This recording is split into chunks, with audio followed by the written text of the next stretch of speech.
पर भी मेट्रो चलना शुरू हो जाएगी। स्वारगेट कात्रज सेक्शन का आज शिलान्यास भी हुआ है।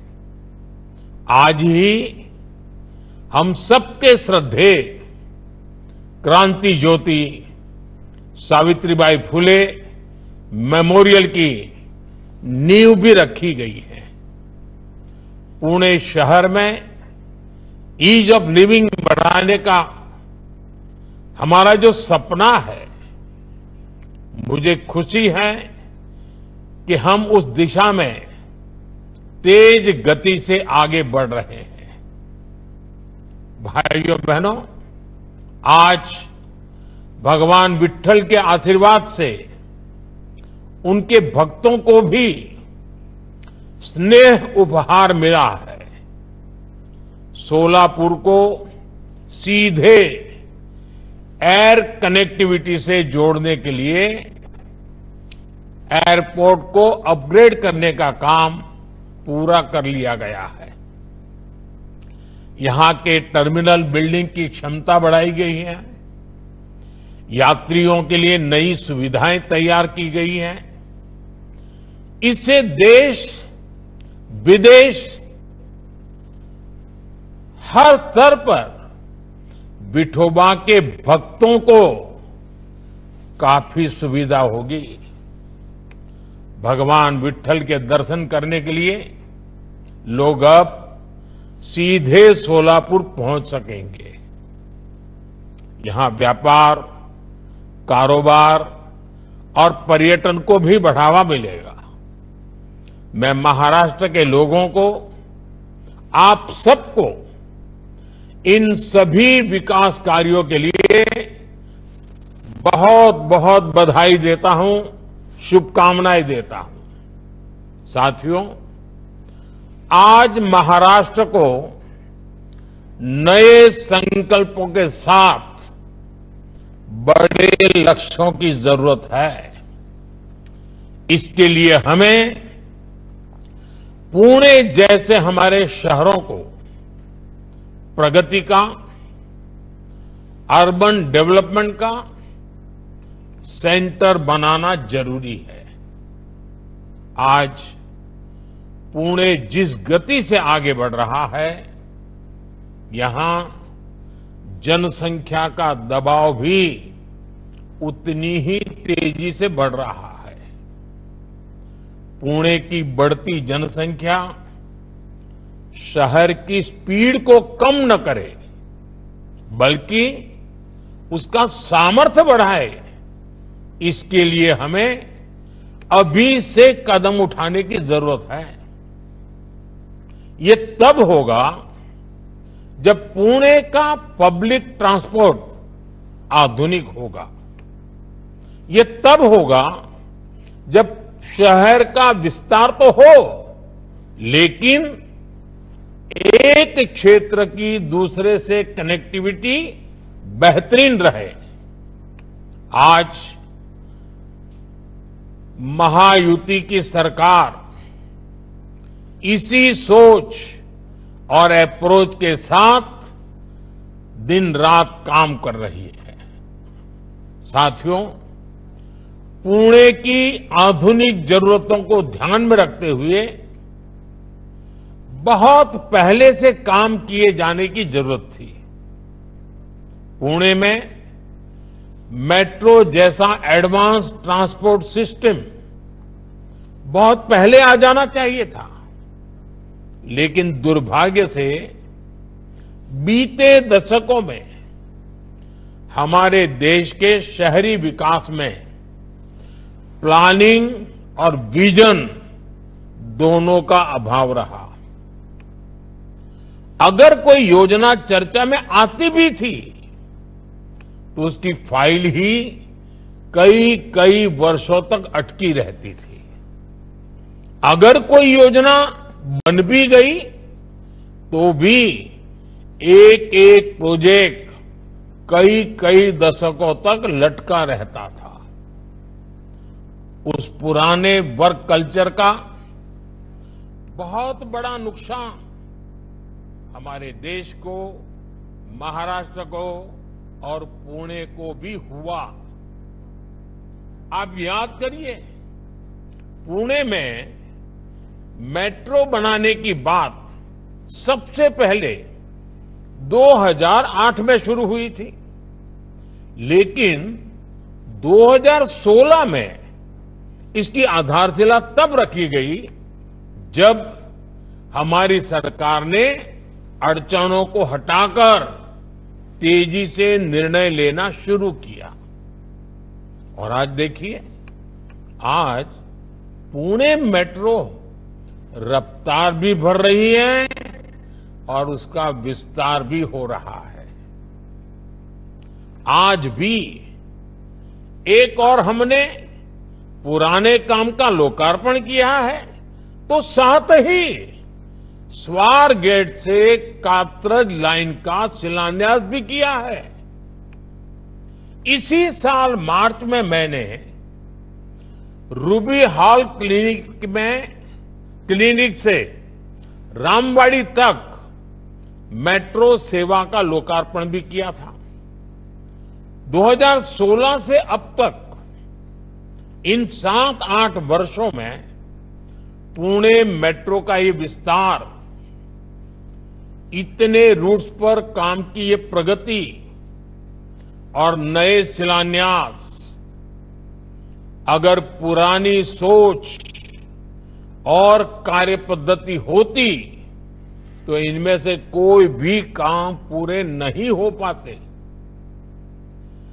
पिछली सरकार तो 8 साल में मेट्रो का एक पिलर भी खड़ा नहीं कर पाई थी, जबकि हमारी सरकार ने पुणे में मेट्रो का आधुनिक नेटवर्क तैयार कर दिया है। साथियों, राज्य की प्रगति के लिए विकास को प्राथमिकता देने वाली सरकार की निरंतरता जरूरी होती है। जब जब इसमें रुकावट आती है तो महाराष्ट्र को बड़ा नुकसान उठाना पड़ता है। आप देखिए, मेट्रो से जुड़े प्रोजेक्ट हो, मुंबई अहमदाबाद बुलेट ट्रेन हो, या किसानों के लिए सिंचाई से जुड़े कई महत्वपूर्ण काम हो, डबल इंजन सरकार से पहले महाराष्ट्र के विकास के लिए जरूरी ऐसे कितने ही प्रोजेक्ट्स डिलेल हो गए थे। इसी का एक और उदाहरण है बिडकिन इंडस्ट्रियल एरिया। हमारी सरकार के समय मेरे मित्र देवेंद्र जी ने ऑरिक सिटी की संकल्पना रखी थी। उन्होंने दिल्ली मुंबई इंडस्ट्रियल कॉरिडोर पर शिंद्रा बिडकिन इंडस्ट्रियल एरिया की नींव रखी थी। National industrial corridor development programme के तहत इस पर काम होना था, लेकिन बीच में ये काम भी ठप हो गया था।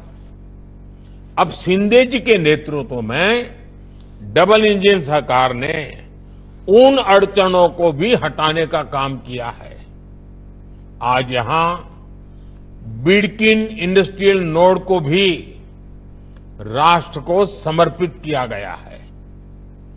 छत्रपति संभाजी नगर में लगभग 8,000 एकड़ में बिडकिन इंडस्ट्रियल एरिया का विस्तार होगा। कई बड़े बड़े उद्योगों के लिए यहां जमीन अलॉट हो गई है। इससे यहां हजारों करोड़ का निवेश आएगा। इससे हजारों युवाओं को रोजगार मिलेगा। निवेश से नौकरी पैदा करने का ये मंत्र आज महाराष्ट्र में युवाओं की बड़ी ताकत बन रहा है। विकसित भारत के शिखर पर पहुंचने के लिए हमें कई पड़ाव पार करने हैं। भारत आधुनिक हो, भारत का मॉडर्नाइजेशन भी हो, लेकिन हमारे मूलभूत मूल्यों के आधार पर हो। भारत विकसित भी हो, विकास भी करे और विरासत को भी गर्व के साथ लेकर आगे बढ़े। भारत का इंफ्रास्ट्रक्चर आधुनिक हो और ये भारत की आवश्यकताओं और भारत की प्राथमिकताओं के आधार पर हो। भारत का समाज एक मन, एक लक्ष्य के साथ तेज गति से आगे बढ़े। इन सारी बातों को ध्यान में रखकर हमें आगे चलना ही है। महाराष्ट्र के लिए भी जितना जरूरी फ्यूचर रेडी इंफ्रास्ट्रक्चर है, उतना ही जरूरी है कि विकास का लाभ हर वर्ग तक पहुंचे। ये तब होगा जब देश के विकास में हर वर्ग, हर समाज की भागीदारी होगी। ये तब होगा जब विकसित भारत के संकल्प को नेतृत्व देश की महिलाएं करेगी। समाज में बदलाव की जिम्मेदारी जब महिलाएं उठाती हैं, तो क्या कुछ हो सकता है। महाराष्ट्र की धरती तो इसकी साक्षी रही है। इस धरती ने और इस धरती से सावित्रीबाई फुले ने महिलाओं की शिक्षा के लिए इतना बड़ा आंदोलन शुरू किया था। यहां बहन बेटियों के लिए पहला स्कूल खोला गया था। इसकी स्मृति को, इस विरासत को संजोकर रखना जरूरी है। आज मैंने देश के उसी प्रथम गर्ल्स स्कूल में सावित्रीबाई फुले मेमोरियल की आधारशिला रखी है। मुझे खुशी है कि इस मेमोरियल में एक स्किल डेवलपमेंट सेंटर, लाइब्रेरी और दूसरी जरूरी सुविधाओं का निर्माण भी किया जा रहा है। ये मेमोरियल सामाजिक चेतना के उस जन आंदोलन की स्मृतियों को जीवंत करेगा। ये मेमोरियल हमारे समाज को, हमारी नई पीढ़ी को प्रेरणा देगा। भाइयों और बहनों, आजादी के पहले देश में जो सामाजिक हालात थे, जो गरीबी और भेदभाव था, उन हालातों में हमारी बेटियों के लिए शिक्षा बहुत मुश्किल थी। सावित्रीबाई फुले जैसी विभूतियों ने बेटियों के बंद शिक्षा के दरवाजों को खोला। लेकिन आजादी के बाद भी देश उस पुरानी मानसिकता से पूरी तरह मुक्त नहीं हुआ। कितने ही क्षेत्रों में पिछली सरकारों ने महिलाओं की एंट्री बंद करके रखी थी। स्कूलों में शौचालय जैसी मूलभूत सुविधाओं का अभाव था। इसके कारण स्कूल होने के बावजूद भी स्कूलों के दरवाजे बेटियों के लिए बंद थे। जैसे ही बच्चियां थोड़ी बड़ी होती थी, उन्हें स्कूल छोड़ना पड़ता था। सैनिक स्कूलों में तो बेटियों के एडमिशन पर रोक थी। सेना में ज्यादातर कार्यक्षेत्रों में महिलाओं की नियुक्ति पर रोक थी। इसी तरह कितनी ही महिलाओं को प्रेगनेंसी के दौरान नौकरी छोड़नी पड़ती थी। हमने पुरानी सरकारों की उन पुरानी मानसिकताओं को बदला। पुरानी व्यवस्थाओं को बदला। हमने स्वच्छ भारत अभियान चलाया। उसका सबसे बड़ा फायदा देश की बेटियों को, हमारी माताओं बहनों को हुआ। उन्हें खुले में शौच से छुटकारा मिला। स्कूलों में बनाए गए शौचालयों के कारण और बेटियों के लिए अलग शौचालयों के कारण बेटियों का ड्रॉप आउट रेट कम हुआ। हमने आर्मी स्कूल के साथ साथ सेना में तमाम पदों को महिलाओं के लिए खोल दिया। हमने महिला सुरक्षा पर कड़े कानून बनाए और इस सब के साथ देश ने नारी शक्ति वंदन अधिनियम के जरिए लोकतंत्र में महिलाओं के नेतृत्व की गारंटी भी दी है। साथियों, हमारी बेटियों के लिए जब हर क्षेत्र के दरवाजे खुले, तभी हमारे देश के विकास के असली दरवाजे खुल पाए।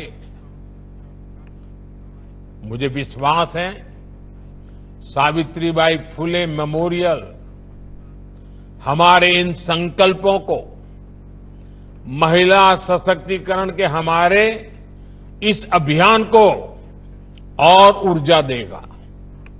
साथियों, मुझे भरोसा है महाराष्ट्र की प्रेरणाएं, महाराष्ट्र की ये धरती हमेशा की तरह देश का मार्गदर्शन करती रहेगी।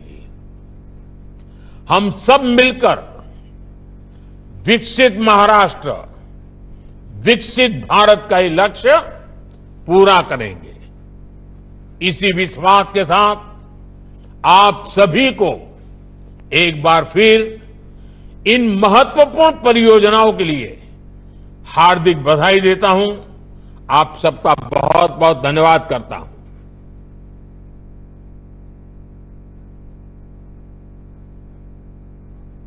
राष्ट्र के सभी वरिष्ठ मंत्रीगण भी मेरे सामने मुझे दिखाई दे रहे हैं। सांसदगण, विधायकगण और इस कार्यक्रम से जुड़े सभी भाइयों एवं बहनों,